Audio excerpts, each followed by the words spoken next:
बहुत स्वागत है आप सभी का। मैं हूं आपके साथ नैना यादव, लेकर हाजिर हूं हमारा खास शो पूछता है इंडिया। बात कर रहे हैं उस इलाके की जो लगातार कराह रहा है। 80 साल होने को आए हैं जिसे बने हुए अस्तित्व में आए हुए, लेकिन वहां पर जर्रा जर्रा आज भी सिर्फ मूलभूत सुविधाओं की वजह से विचलित है। घरेलू फ्रंट हो या फिर विदेशी फ्रंट, हर मोर्चे पर नाकामी साबित होती है। हम आपको पूरी बात बताएं, लेकिन उससे पहले आपको दिखाते हैं पाकिस्तानी सुरक्षा बलों की पीओके में बर्बरता की एक शर्मनाक तस्वीर, एक शर्मनाक उदाहरण। आखिर क्या हुआ है वो देखिए।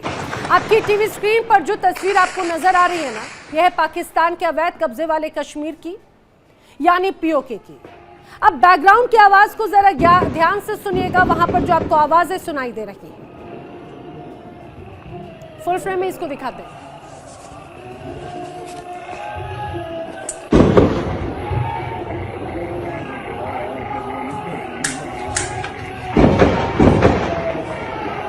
ये जो आपको आवाजें सुनाई दे रही हैं, ये आवाजें पाकिस्तान की सेना की ओर से की जा रही गोलीबारी की है। ये जो आवाजें आप सुन रहे हैं, ये आवाजें उस दहशत की है जो पाकिस्तान की फौज पीओके की जनता के मन में भरना चाहती है। और इन आवाजों को सुनकर, इन तस्वीरों को महसूस करके अंदाजा लगाया जा सकता है कि पीओके में प्रदर्शनकारियों पर किस स्तर पर जुल्म किए जा रहे हैं। पहले आपको सुनाते हैं यहाँ क्या। बच्चे शहीद हो गए, नहीं मसला, छोड़े। हम अभी उस मुकाम पर हैं, बदला लेंगे, बदला नहीं छोड़ेंगे किसी भी सूरत, और खुदा की कसम बदला नहीं छोड़ेंगे, किसी भी सूरत नहीं छोड़ेंगे। बदला हमने 90 के अपने शहीदों का भी लेना है, बदला हमने अपने 92 के शहीदों का भी लेना है, बदला हमने इस 13 मई के शहीदों का भी लेना है। बदला नहीं छोड़ेंगे, बदले का तरीकाकार तयन करेंगे। आज के बाद आजाद कश्मीर के दाखिली मामलात में पाकिस्तान की कोई भी फोर्स दाखिल नहीं होगी। पाकिस्तान की कोई भी दाखिल फोर्स जो है वो दाखिल नहीं होनी चाहिए। पाकिस्तान का जर्रा जर्रा इन दिनों कराह रहा है। उत्तर में खैबर पख्तूनख्वा से लेकर बलूचिस्तान और पंजाब तक सिर्फ और सिर्फ आतंक का राज है। जो तस्वीरें सामने आ रही हैं वो इसकी तस्दीक करती हैं। अब पहली 5 तस्वीरें देखिए। पीओके की जनता बीते करीब 2 महीनों से अपने बुनियादी हक की मांग कर रही है। साथ ही पीओके विधानसभा में प्रवासियों के लिए 12 सीटें रिजर्व किए जाने का विरोध कर रही है। अब लोग ये आरोप लगा रहे हैं कि भाई पाकिस्तान सरकार रिजर्व सीटों के जरिए पीओके की सियासत पर नियंत्रण हासिल करना चाहती है। उधर पाकिस्तान के बेलगाम सुरक्षा बल नाकाम प्रधानमंत्री बंदूकों के जोर पर प्रदर्शन को दबाने की कोशिश में है। प्रदर्शनकारियों पर सीधे फायरिंग की जा रही है। इसके अलावा बलूचिस्तान में हालात बेहद खराब हैं। यहां बीएलएफ ने बीती जुलाई में 97 पाकिस्तानी जवानों की हत्या करने का दावा किया। उधर खैबर पख्तूनख्वा में एक दिन पहले ही सुसाइड ब्लास्ट हुआ, जिसमें 15 से ज्यादा लोगों की मौत हो गई। फिलहाल घटना की जांच के आदेश दिए जा रहे हैं। तो रावलपिंडी तक आग हो या बलूचिस्तान में ऑपरेशन, जनता किस तरह से सड़कों पर आकर अब अधिकार मांग रही है, ये इससे स्पष्ट हो जाता है।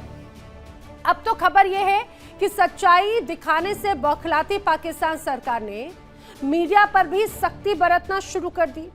खबर यहां तक है कि पाकिस्तान की कई न्यूज वेबसाइट्स ब्लॉक कर दी गई, जबकि अल जजीरा या अंतर्राष्ट्रीय मीडिया की जो वेबसाइट्स हैं वो भी एक तरह से खुली ही नहीं, ये जानकारी है। पाकिस्तान में मासूमों पर अत्याचार हो रहे हैं और किस तरह से उन आवाजों को दबाने की कोशिश की जा रही है जो यहां पर अधिकार के लिए आवाज बुलंद कर रहे हैं, सड़कों पर उतर रहे हैं। उन मासूमों का आवाज को रौंदते हुए, उनके सीने को छलनी करते हुए भी पाकिस्तान की फौज और सरकारों के हाथ तक नहीं कांप रहे। बड़े सवाल, क्या पीओके के लोगों के विरोध के बावजूद जो चुनाव हुए उनका कोई मतलब यहां पर नजर आता है? क्या पीओके से शुरू हुई ये विरोध की आग पाकिस्तान के दूसरे हिस्सों में भी फैल रही है? क्या शहबाज शरीफ और मुनीर बलूचिस्तान और खैबर पख्तूनख्वा में मिली हार की खींच पीओके में निकाल रही है? करेंगे चर्चा। खास मेहमानों का पैनल मेरे साथ में कनेक्ट हो रहा है, जल्दी से आपको मिलवा देती हूँ। रक्षा विशेषज्ञ रिटायर्ड मेजर जनरल अनुज माथुर जी मेरे साथ में कनेक्टेड हैं। विदेश मामलों के जानकार संजीव श्रीवास्तव जी मेरे साथ में कनेक्टेड हैं। पीओके एक्टिविस्ट सोहेल काजमी जी मेरे साथ में कनेक्टेड हैं। पाकिस्तान से पत्रकार हैदर हयात खान भी मेरे साथ में कनेक्टेड हैं। आप सभी खास मेहमानों का बहुत स्वागत है इस पूरी चर्चा में। मैं चर्चा का आगाज सबसे पहले करना चाह रही हूं हैदर हयात खान आपसे। जरा मुझे बताइएगा कि यहाँ पर जो हालात हैं आखिर इसको देखकर हम क्या कहेंगे? पीओके में क्यों इस तरह से बर्बरता की जा रही है, क्या हो गया? माफ कीजिए, हैदर अच्छा, हयात मेरा खान नाम जी, हैदर हयात खान नहीं जी। अगर आप और शिराजी से सवाल पूछे तो मैं बताता हूँ, अगर हैदर हयात खान से तो फिर तो आपको उनसे राब्ता ये मेरी मिस्टेक है, ये मेरी मिस्टेक है। मैं दोबारा दरअसल कुछ ग्लिच की वजह से स्थिति है, लेकिन मैं जब तक अनुज माथुर जी आपका रुख करते हुए आप जरा मुझे ये समझाने की कोशिश कीजिएगा, आखिर ये जो पूरी परिस्थितियां बनी उनको हम किस रूप में देखें, इनके क्या मायने हैं? क्या ये जो बलूचिस्तान या अन्य इलाकों में जो एक बड़ी खींच है उसी का एक बड़ा नतीजा है? ये कुछ चीजें बिल्कुल साफ हैं। और वो एक बात, आज कश्मीर जो पाकिस्तान इलीगली ऑक्यूपाइड कश्मीर है, उसमें आज लोगों को इस बात का पूरी तरह से दे आर कन्विंस्ड है ना कि जो पाकिस्तान पिछले 70-72 सालों से उनके साथ करता चला आ रहा है वो सरासर गलत था। जो उनके दिमाग में पिक्चर बनाई गई थी जो कि बाकी बचे हुए कश्मीर के बारे में, वो कितनी गलत थी। और आज वो इस चीज को बेहतर तरीके से समझ चुका है, जबकि क्योंकि वो चारों तरफ देख पा रहा है, वो देख रहा है कि बाकी स्थानों पर किस तरह से विकास हो रहा है, प्रगति हो रही है, बाकी चीजें। कई दफा मैं ये बातें आपके चैनल पे दोहरा चुका हूं, इसको दोबारा दोहराने की जरूरत नहीं। लेकिन ये बात आप मान लीजिए कि आज कश्मीर इस बात को समझता है कि पाकिस्तान ने उनके साथ सिर्फ धोखा और जुल्म किया है 70-72 जितने भी साल वो रहे हैं। दूसरी बात मैं आपको ये बताता हूं कि जिस प्रकार से वहां पर ये जो मूवमेंट था, ये मूवमेंट बहुत साधारण मूवमेंट था, और ये मूवमेंट बेसिक जो बुनियादी आवश्यकताएं हैं उनके लिए ये मूवमेंट किया गया था। और जॉइंट अवामी एक्शन कमेटी, जो कि बिल्कुल जिनके पास हथियार निहत्थे लोगों ने ये मूवमेंट शुरू किया था, उनको आपने एक आतंकवादी संगठन डिक्लेयर करके और उनके साथ अन्याय करना शुरू कर दिया, उनके नेताओं को जेलों में भर दिया। तो मेरा ये मानना है कि ये भी एक बहुत बड़ा कारण रहा कि उन्होंने जिस तरीके से वहां पर आज की परिस्थिति पैदा हुई है वो उसके पैदा होने का। तीसरी चीज, इलेक्शंस के वो हमेशा से खिलाफ थे, क्योंकि वो जानते हैं कि जो इलेक्शंस है वो फार्स हैं, बिल्कुल गलत तरीके से इलेक्शंस हो रहे हैं, और इनका ये इलेक्शंस नहीं है, ये सिलेक्शंस है। कोई इसमें संदेह की गुंजाइश नहीं है। आज आप देख ले, इलेक्शंस के बहिष्कार एक चीज होती है, इलेक्शंस का विरोध और ऑपोजिशन और उनको ना होने देना, उनके खिलाफ आवाज उठाना, उनके खिलाफ यात्राएं करना, वो अलग चीज होती है। तो मेरा ये मानना है कि ये इलेक्शंस जो कि फार्स हैं, और न केवल वहां और भी कई जगह ये होता है। और दूसरी चीज, ये जो हम बार बार 12 सीटों की बात कर रहे हैं, मैं उसमें 12 में से 8 सीटें और जोड़ना चाहता हूं, कि वो जो 8 नॉमिनेटेड सीटें होती हैं, वो नॉमिनेटेड सीटें भी ये पाकिस्तान सरकार की मर्जी के बगैर किसी को आप नॉमिनेट नहीं कर सकते। वो भी उनके जो वहां पर बैठे हुए हैं लोग, वो उनको उनकी, तो कुल मिलाकर के 20 सीटों का 53 सीटों की असेंबली में फर्क पड़ता है।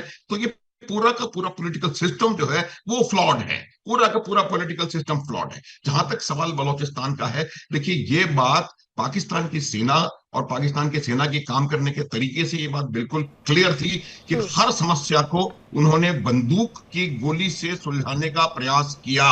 और जब आप किसी भी समस्या को बल प्रयोग से, बंदूक की गोली से सुलझाने का प्रयास करते हो तो वो संभव नहीं है। यही बंगाल में हुआ, यही तो सर, यही तो एक सबसे गंभीर बात हो जाती है। लेकिन इस बात को यहाँ के हुक्मरान क्या समझने की कोशिश करते हैं? मैं माफी के साथ में कि मैंने गलत नामों का इस्तेमाल किया, मैं एक बार फिर से बता देती हूँ। मेरे साथ इस चर्चा में PoK activist doctor Amjad Ayub Mirza साहब मौजूद हैं, सीधे मेरे साथ लंदन से कनेक्टेड हैं। पाकिस्तान से जर्नलिस्ट आउन शिराजी जी मेरे साथ में कनेक्टेड है। विदेश मामलों के जानकार डॉक्टर स्वतंत्र कुमार जी मेरे साथ में कनेक्टेड हैं। अनुज माथुर जी तो मेरे साथ इस चर्चा में है ही। अच्छा आउन शिराजी जी, मैं अब आप ही से जानना चाह रही हूँ, जरा मुझे बताइएगा, पीओके में पिछले 2 महीनों से जो हो रहा है, क्या वो जस्टिफाई है? आखिर किस बात की खुन्नस निकाल रही है पाकिस्तान की सेना या सरकार यहाँ की आवाम के साथ में? अच्छा, सबसे पहले तो नैना, ये सफायर का टाइम जो होता है पाकिस्तान में, ये होता है चाय का टाइम। तो मैं चाय पी रहा हूँ, इसको कोई आप फिर गुस्सा ना कर जी। कोई नहीं, मैं भी आपका साथ दूंगी। आप लोगों को चाय का कप, आप लोगों को चाय का कप दिखाएं तो फिर आप लोग गुस्सा कर जाते हैं। बाहर आना नहीं हो, चले मिल के पी लेते, आप भी पी ले, आप भी पी ले, मैं भी पी लेता हूँ। अब आते हैं उस बात की तरफ जो आप बात कर रही हैं कि क्या हो रहा है। मेरे ख्याल में पैलेट गन का इस्तेमाल दिल्ली में हुआ है, और ये इंडियन मीडिया बता रहा है, इंडिया की अखबारें बता रही हैं। ये रिसेंट हुआ है, जन जी पे हुआ है। उसमें कितने शो आपने किए हैं, कितना लोगों को बताया है कि वो लोग जो पुरअमन स्टूडेंट थे जो पेपर लीक के पे निकले हुए थे उन पे पैलेट गन का इस्तेमाल किया गया। अगर आपने दिल्ली में पैलेट गन का इस्तेमाल किया तो नैना सोचे आपने फिर जो Indian illegal occupied Jammu and Kashmir है वहां पे क्या कुछ किया होगा। तो जो कुछ आप अभी पूरी आपकी डॉक्यूमेंट्री चल रही थी ना, इस डॉक्यूमेंट्री को ऐड ऑन करें और इसमें जहां जहां आपने पाकिस्तान का नाम लिखा है। अच्छा, मुझे एक ऐसी तस्वीर बता दीजिए आउन शिराजी जी, आउन शिराजी मुझे एक ऐसी तस्वीर दिखा दो। अच्छा मुझे एक बात बताओ, ये फैक्ट आप लेकर कहां से आए? आप ये फैक्ट लेकर कहां से आए? आप खासतौर से जम्मू कश्मीर का कंपैरिजन करना चाह रहे हैं उस आपके पाक अधिकृत कश्मीर के साथ में, जहां पे लोग मूलभूत सुविधाओं के लिए सड़कों पर उतरे तो गोलियां उड़ा दिया। अरे लोग बल्कि जम्मू कश्मीर की भारत के उस खूबसूरत हिस्से की मिसाल दे रहे हैं। सुनिए ना, सुनिए तो लोग मिसाल दे रहे हैं भाई कि वहां पर सड़कों का निर्माण, अस्पतालों का, कॉलेज का, हर रूप में एक बड़े अच्छे से लोग लाइफस्टाइल सेट कर रहे हैं। आप मुझे ये बता दें कि इंडिया की कितनी फौज मकबूजा कश्मीर में, Indian illegal occupied Jammu and Kashmir में, और पाकिस्तान की कितनी फौज आजाद जम्मू कश्मीर में है? मुझे तादाद बता। अच्छा मैं बताती हूँ, सुनिए मैं ठीक है, मैं जवाब दूंगी तो आपको लगेगा कि मैं पार्टी बन रही हूँ, लेकिन आउन शिराजी जी सुनिए जरा, मेरी बात सुन लीजिए। आप तो एक तरफ पाकिस्तान के जो तमाम नेता कनेक्ट होते हैं वो तो पीओके को एक क्लियर कट कहते हैं, भाई पीओके में तो एक भी पाकिस्तान का आर्मी ऑफिशियल नहीं है। आपकी तरफ से तो बार बार ये बात कही जाती है, आपकी तरफ से बार बार ये बात रखी जाती है। अच्छा मुझे जल्दी से अमजद अयूब मिर्जा जी आप इस बात का जवाब दे दीजिएगा। ये कह रहे जम्मू कश्मीर जो भारत का अभिन्न हिस्सा है उसका कहीं से कहीं पीओके में कोई कंपैरिजन है क्या?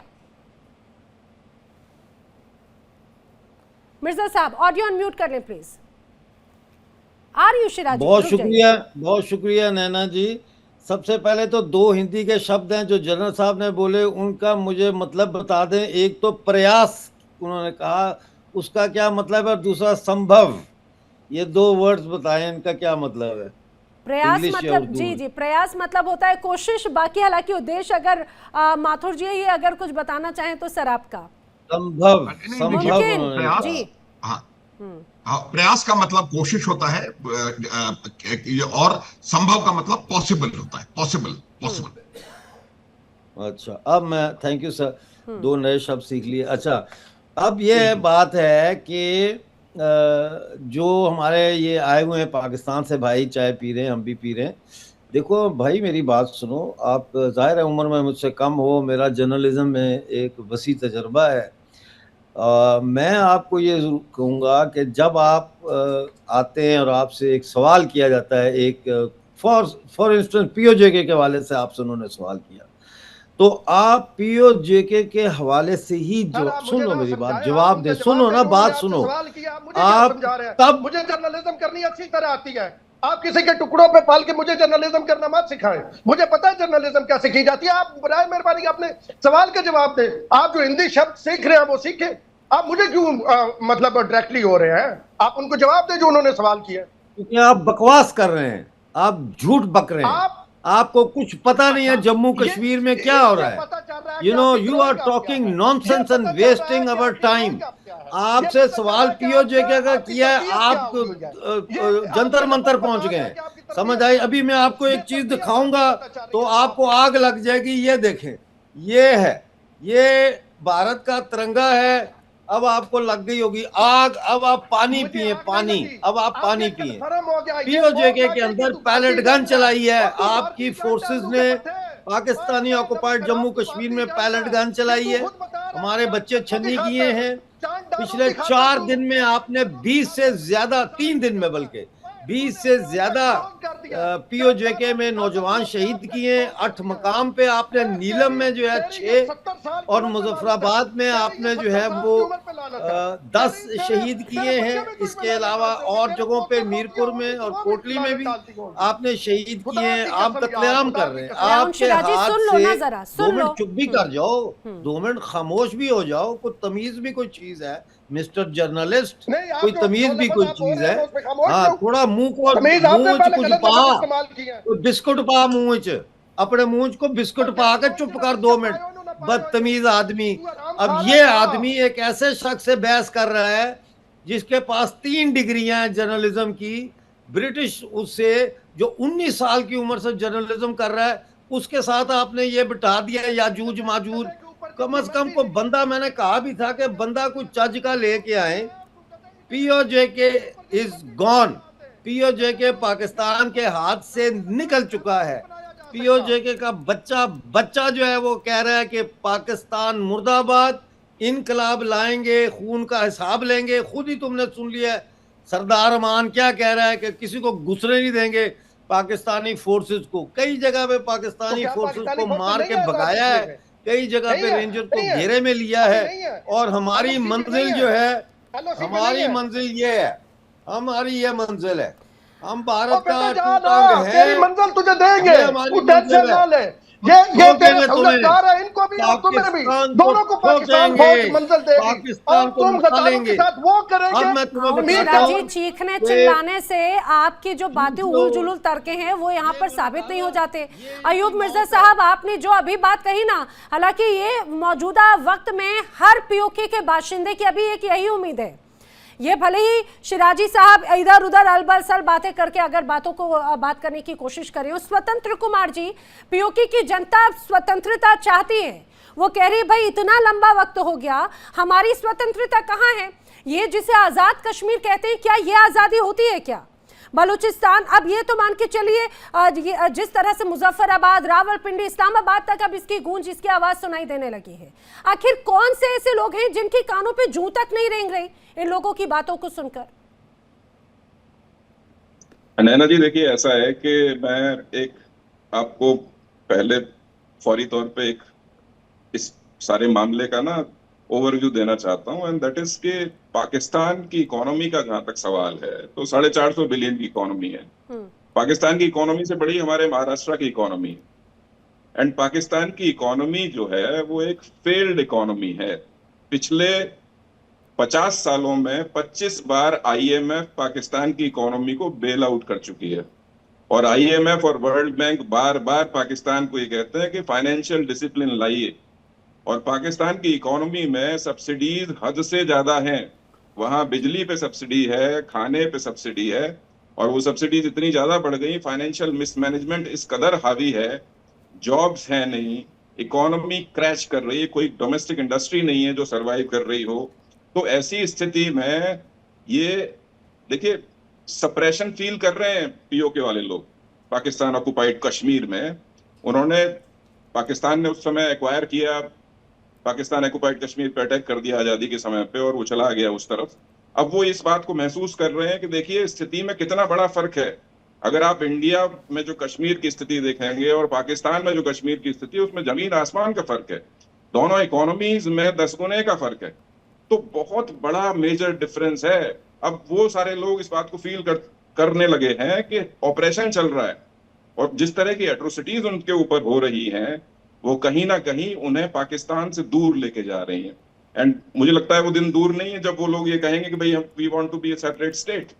लेकिन उसकी जो रूट है, जो रूट कॉज है, वो पाकिस्तान की इकोनॉमिक फेल्योर में है, और वो बहुत मैसिव है। देखिए अगर हर तीसरे साल आपको आईएमएफ और वर्ल्ड बैंक बेल आउट करें तो आप खुद समझ लीजिए क्या स्थिति है। पाकिस्तान की इकोनॉमी लिटरली रेमिटेंसेस के ऊपर चलती है, यानी कि जो पाकिस्तानी विदेशों में चले गए हैं वो जो पैसा भेजते हैं उससे इकोनॉमी चलती है। 40-42 बिलियन वहां से आते हैं, कुल 22 बिलियन का फॉरेन रिजर्व इनके पास है। देखिए खाने के लिए पैसे नहीं है तो कैसे चलाएंगे इतने बड़े स्टेट को, और फिर उसे एक्वायर करके बैठे। भारत तो बड़ा अमीर है, तो फिर ये इतनी भारत में अलगावगी की तहरीक खालिस्तान वगैरह क्यों चल रहा है? सर क्या चल रहे हैं भारत में? इस तरह की कोई स्थिति नहीं है। तरीके चल रही है खालिस्तान, मणिपुर, ये भारत अगर इतना माली तौर पे मजबूत है तो फिर वहां पे क्यों चाहते? मुझे नहीं पता, हो सकता है आपके पास में जो वीडियोस आ रहे होंगे वो शायद आप पाकिस्तान के हिस्से की देखते होंगे और आपको लगता होगा हिंदुस्तान का है। देखिए कनाडा में रेफरेंडम तक हो रहा है, अब ऐसे तो ना करें ना। कनाडा हिंदुस्तान का हिस्सा नहीं है ना उन शिराजी। मुझे नहीं पता आप कौन सी ज्योग्राफी, कौन सी हिस्ट्री क्या पढ़ते हैं आप, मुझे नहीं पता आप क्या पढ़ते हैं। सुने अच्छा सुने, ये जो शख्स आपने बिठाया हुआ है कहां से बिठाया हुआ है? ये जो इंडिया के झंडा उठा रहा है, बात कर रहे हैं स्वतंत्र कुमार जी की बात कर रहे हैं। नहीं, जिन्होंने झंडा उठाया हुआ था, झंडा उठाया हुआ अयूब मिर्जा जी की बात कर रहे हैं। ये कहां से बैठे हुए? ऑडियो अप करें ना। लंदन से के पंफलेट पढ़ के आज जॉइंट अवामी एक्शन कमेटी खड़ी हुई है। लंदन से बिठा ले तो ठीक है, लेकिन अगर खालिस्तान वाले कनाडा में रेफरेंडम कर रहे हैं तो वो गलत। ये देख लें ना जी, अब अपना सूर अरे आप तो भानुमति का कुनबा जोड़ने चले गए अरुण शिरा जी। आप क्या इस बात का कोई तर्क है क्या? अनुज माथुर जी, इस बात का कोई तर्क है क्या? लंदन से बैठा मेरा कोई गेस्ट और इनको खालिस्तानियों से इतना प्रेम है, इतना ही ज्यादा प्रेम है अपने पाकिस्तान में पंजाब प्रांत है, दे दो उनके हवाले कर दो। पंजाब प्रांत है तो मांगते हैं वो। देखिए मैं आपको एक और समस्या इनकी बता सकता हूँ। उनकी समस्या ये भी है कि पंजाब का भी जो भाग भारत में है वो कहीं ज्यादा इनसे आगे चला हुआ है। सारी की सारी, एक मिनट यार प्लीज शिराजी साहब, जब आप बात कर रहे थे मैंने एक वर्ड नहीं बोला। जब आप बात कर रहे थे मैंने एक वर्ड नहीं बोला है। शिराजी साहब आपको बोलने नहीं दूंगा मैं एक सेकंड मेरे बीच में। झंडा लेके आ गया, इसको हटा दे, झंडा लगा दे इसकी जगह। बेशक मुझे इंडियन झंडे से कोई इशू नहीं है, हर मुल्क का झंडा काबिल एहतराम होता है। अगर इसमें बेशक इसकी जगह इंडिया का झंडा लगा दे। नैना, इस आदमी के डाउट्स क्लियर करता हूं मैं, इस आदमी के डाउट्स क्लियर करता हूं मैं। आज मैं आपको बता सकता हूं कि 1947 से पहले सिर्फ एक चीज हुआ करती थी, वो थी इंडिया। 1947 से पहले पाकिस्तान के पास जितने भी आर्मी के अफसर हैं वो सारे इंडियन मिलिट्री एकेडमी में ट्रेन होकर के गए। जो 1947 में पैसा तुम्हारे दादा लेते थे, उस पैसे पे गवर्नमेंट ऑफ इंडिया लिखा हुआ था। ये जो आपके क्रिकेटर थे अब्दुल हफीज, जिन्होंने लीड किया, वो इंडियन की थे।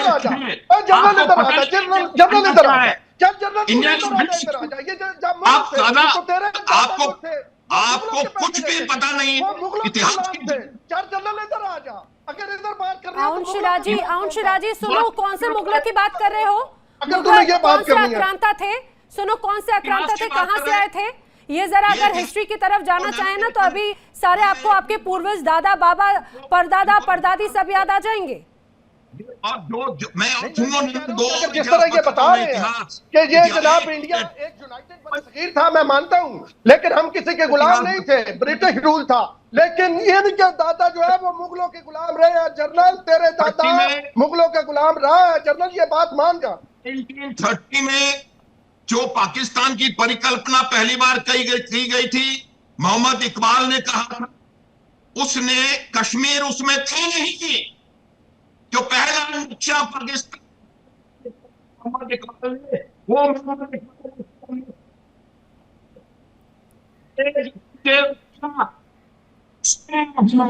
पाकिस्तान का कहीं कोई जन्म, कोई चिन्ह नहीं था। किस बात की बात मुंह से बात करते हो कि झंडे को हट? एक एक करके मैं ये बात नहीं कह रहा, मैं साफती बात कह रहा हूँ। मेरी बात सुने, मुझे इंडिया के झंडे का एहतराम, सुने जनरल बात सुन ले, जनरल बात सुन ले, मुझे जनरल बात सुन ले, एक मिनट और। इन्होंने सेनाओं की डिप्लॉयमेंट की बच्चों में ओपन सोर्स से, Naina I will just give you the details, open sources से आप चेक कर लें, जितनी पाकिस्तान सेना स्क्वायर किलोमीटर पीओजे में है, इंडियन आर्मी उससे कम है कश्मीर में। कोई डाउट ना रखें। बताइए जरा आवाज ऑल्दो थोड़ी कट शॉर्ट हो रही है, लेकिन बताइए शिरा जी। देखिए आपको ओपन सोर्स के थ्रू पूरी बात कर दी, मैं स्वतंत्र जी करूं मैं जवाब ले रही हूं। ये लोग ये भी कह सकते हैं कि गूगल का सीईओ इंडियन है, इसलिए गूगल भी गुड बोल रहे हैं। सर जी, आउन शिरा जी, अब मेरी बात सुने। पहले मैं बड़ी वजाहत कर दूं कि मुझे इंडियन परचम से कोई मसला नहीं है। मेरे लिए बहुत काबिल एहतराम है भारत का झंडा। जिस नेशन का भी झंडा होगा वो हमारे लिए काबिल एहतराम है। ये जो शख्स जो हरकतें कर रहा है, सुने ना, अब सुन तो लेना, बात पूरी सुने, मेरा मुकदमा तो सुने ना, मैं बात क्या कह रहा हूं। इसको आपने बुलाया बात करने के लिए, अगर झंडा लगाना है इसको हटा दे, झंडा लगा दे, कोई मुझे मसला नहीं है। ये ड्रामे कर रहा, मस्करा बंदा आपने बुलाया, कभी ताली बजा रहा है। आपको वो कुछ कह नहीं रहे, उन्होंने तो सिर्फ आपको हिंदुस्तान का झंडा दिखाया। मैं सिर्फ ये कह रहा हूँ, पाकिस्तानियों के दिमाग का दही करना हो तो ये दिखा दो।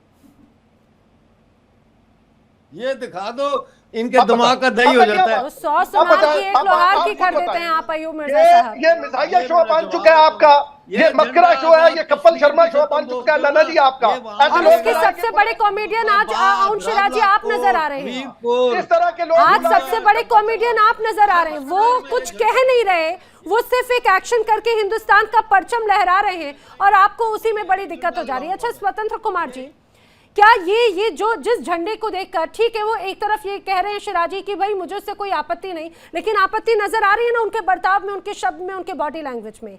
ये झंडा जो अभी यहाँ पर अयूब मिर्जा दिखा रहे हैं और यही झंडे की आस आज के वक्त में पीओके के हर बाशिंदे के मन में है। वो क्यों नहीं रहना चाहती पाकिस्तान सरकार के साथ में, क्यों आना चाहती हिंदुस्तान का हिस्सा बनने के लिए? देखिए नैना जी, अभी शिराजी साहब ने एक बात कही थी कि पाकिस्तान कभी किसी का गुलाम नहीं रहा, तो मैं उन्हें बताना चाहता हूं कि पिछले 20 सालों में वो 3 अलग अलग मुल्कों के गुलाम रहे हैं। पहले वो अमेरिका के गुलाम रहे, क्योंकि अमेरिका कहीं ना कहीं पाकिस्तान की फंडिंग करता था अफगानिस्तान में टेररिस्ट को होल्ड करने के लिए, उस पैसे पे पलते रहे। 33 बिलियन US$ का पैसा मिला पाकिस्तान को अमेरिका से। उसके बाद जब अमेरिकन भाग गए ओसामा बिन लादेन वाले केस के बाद, तो चाइनीज आ गए। 68 बिलियन डॉलर चाइनीज ने पाकिस्तान में लगाए, फिर उस पैसे पे पाकिस्तान पला।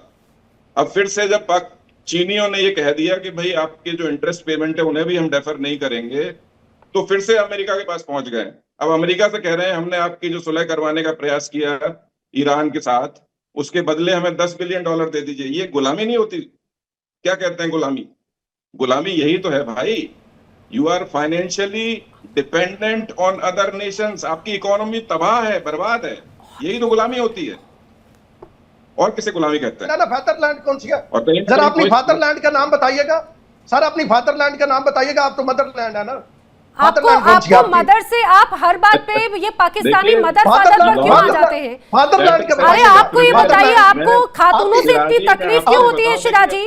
आपको महिलाओं से इतनी तकलीफ क्यों होती है? आपको माँ से इतनी तकलीफ क्यों होती है? हम तो गर्व से कहते हैं हिंदुस्तान धरती माँ है हमारी, हम तो बड़े गर्व से कहते हैं। आपको क्यों इतनी आपत्ति होती है? इस माँ का फादर कौन है वो तो बताए ना, जो मोदी साहब ने कहा था। फादरलैंड कौन सी है? अरे जो भी आप इन्हीं मदर फादर और सिस्टर ब्रदर में आप उलझे रह जाएंगे। सुनिए जरा, आप मदर का तो छोड़िए, हिंदुस्तान प्रकृति हमारी माँ, लेकिन मैं आपको बता दूं पाकिस्तान का जो पिता है ना वो हिंदुस्तान है और हमेशा रहेगा। जी माथुर जी। ना एक चीज और उदाहरण मैं इनको दे देता हूं। इनको मदर फादर की ये बात कर रहे हैं, ये एक अखबार निकलता था लाहौर से, लाहौर हिंदुस्तान था, उस अखबार के सारे लोग, उर्दू का अखबार था और पूरा का पूरा स्टाफ मुस्लिम था, उसका नाम था वंदे मातरम। जाके पढ़ ली। आप यहाँ आके बैठते हो, आप जनरल मैंने पढ़ा हुआ, मुझे जनरल ये बता दो आपकी फादरलैंड कौन सी है? तर्क पे नहीं आएंगे सर, अनुज सर ये तर्क पे नहीं आएंगे। मैं बता देती हूँ। अच्छा ठीक है सर, एक सेकंड। अच्छा मुझे आपने कहा, आपने गुलामी की बात कही, कठपुतली जानते हैं आप क्या होता है शिराजी? कठपुतली। जी बिल्कुल। अभी सुनिए, अभी आपको स्वतंत्र कुमार जी ने बताया ना कि आप किस तरह से लगातार हमेशा कठपुतली बने रहते हैं। अगर आप गुलामी की बात करते हैं तो पाकिस्तान की सरकार या पाकिस्तान की आवाम एक अदृश्य ताकत की हमेशा से कठपुतली और कंट्रोल में रहती है, वो है वहां की आर्मी। आर्मी दिखती तो है, उसके हाथ में सरकार की कमान नहीं है, लेकिन वहां पर आपके और उसके बाद में जो दूसरे आपके अब्बा जान है वो है अमेरिका के जो लीडर, वो कहते हैं स्टैंड अप तो स्टैंड अप हो जाएंगे, हाथ बांधे खड़े रहेंगे। मिर्जा साहब, मोदी साहब ने तो इसराइल को अप्पा माना है। अरे वही मोदी साहब ने नींद उड़ा के रखी है, राणा सनाउल्लाह खान बोलते रहे हैं बार बार, उन्हीं मोदी साहब को आपको जिनकी बार बार याद आ रही, उन्हीं ने नींद उड़ा रखी है। ऑपरेशन सिंदूर से लेकर सर्जिकल स्ट्राइक से लेकर एक एक चीज, सारी चीजें आपको याद है। जी मिर्जा साहब जल्दी से बताइएगा। जल्दी से 2 लफ्जों के मतलब बता दें। आपने कहा अदृश्य, इसका क्या मतलब? इनविजिबल सर, इनविजिबल, अदृश्य। और आपने कहा आपत्ति का क्या मतलब है? प्रॉब्लम सर, प्रॉब्लम दर्ज कराना। प्रॉब्लम? जी आपत्ति, प्रॉब्लम। हाँ, तो ये आपत्ति को क्यों आप बुलाती हैं यहाँ पे इनको बार बार? अच्छा देखिए, बात सुनिए मेरी। बात ये जो शिराजी जी को भारत के झंडे से है। हाँ, बात यह है कि चूंकि आप पीओजे के बहुत जल्दी आने वाला है इंडिया में, तो मैं अपनी हिंदी के शब्द सीख रहा हूँ। अच्छा। ताकि वहाँ, हाँ, तो ताकि वहाँ हो सकता है हमें तकरीरें करनी पड़े, बोलना पड़े, तो हम हिंदी के शब्द बोले। बात यह है कि मैंने सबको ये प्रोग्राम पीओजे में भी आपका देखा जाता है, क्योंकि इसको डाउनलोड करके लोग भेजते हैं और लोगों के चैनलों के भी भेजते हैं। तो मैं आपके इस प्रोग्राम के माध्यम से पीओजे के नौजवानों को ये कहना चाहता हूँ कि पीओजे के नौजवानों उठो और मुजफ्फराबाद, रावलाकोट, मीरपुर, हर जगह, बाग, भिंबर, हर जगह उठो, इंडिया का तिरंगा लेके उठो, क्योंकि इस तिरंगे से ही जो है पाकिस्तान तड़पेगा और पाकिस्तान को शिकस्त मुझे लग रहा है कि आपकी शायद ये जो बात है ना, उठाओ। मैं हर टीवी चैनल पे जब जा रहा हूँ, मैं खुद तिरंगा उठा रहा हूँ, क्योंकि मैं अपने लोगों को कह रहा हूँ तिरंगा उठाओ। मुझे लग रहा है आपकी बात जो है पीओके की आवाम बड़े दिल से शायद उस बात को महसूस कर रही है। यही वजह है, रावलपिंडी हो, मुजफ्फराबाद हो, यहाँ तक कि बलूचिस्तान के तमाम इलाके, क्वेटा या अन्य इलाकों में, या अब इस्लामाबाद भी ज्यादा दूर नहीं है, लाहौर भी ज्यादा दूर नहीं, भले ही मुशर्रफ लाहौर को भेज दिया हो, लेकिन आवाम यहाँ पर छुप नहीं रही, दब नहीं रही। और यही वजह है कि वो अपनी अधिकारों को लेकर आगे बढ़ रही है और ये बात अब दूर तक पहुंच भी रही है। आप सभी मेरे साथ इस चर्चा में शामिल हुए, आप सभी का बहुत शुक्रिया। लेकिन जो तस्वीरें हैं वो तस्वीरें चिंताजनक जरूर हैं। एक तरफ चिंताजनक पूरी दुनिया के सामने जिस तरह से वहां पर कत्लेआम किया जा रहा है, दूसरी चिंताजनक पाकिस्तान की सेना और सरकार के लिए कि जो पीओके की आवाम का अंदाज है, जल्द ही अब एक बार फिर से पाकिस्तान के टुकड़े होने वाले हैं और पीओके उनसे अलग होकर रहेगा। देखिए इंडिया डेली 24/7 अब आपकी स्मार्ट टीवी पर। इंडिया डेली मौजूद है सभी डिजिटल प्लेटफॉर्म पर लाइव और लगातार। इंडिया डेली 24/7 हर दिन राष्ट्र को समर्पित।